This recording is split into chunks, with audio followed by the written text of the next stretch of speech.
Dhukkubbiin garaa keessaa yeroo ulfaa garee lamatti qoodamu.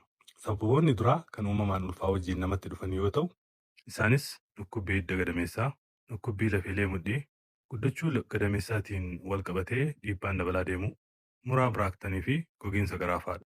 Hiddi gadameessaa uumamaan gadameessi bakka isaa sirrii qabatee akka taa'u kan taasisu yoo ta'u, jijjiirama uumamaa yeroo ulfaatiin wal qabatee harkifamuu fi furdachuu agarsiisa. Kun ammoo haadholii ba'aa qaban garii irratti dhukkubbii fi waraansa fida.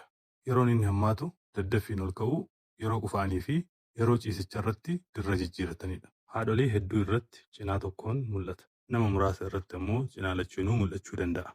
Garaa keessa gara gadii saabaa fi kofa keessa waraansaa fi na harkisa jedhanii himatu. Yaalli isaa ammoo hubannoo cimsuu, akka uumamaan yeroo booda fayyu hubachuu, sochii tasaa fi saffisaa irraa of qusachuu, qaama bishaan ho'aan dhiqachuu, qorsa dhukkubbii hir'isan kan ogeessa fayyaatiin ajajaman fayyadamu.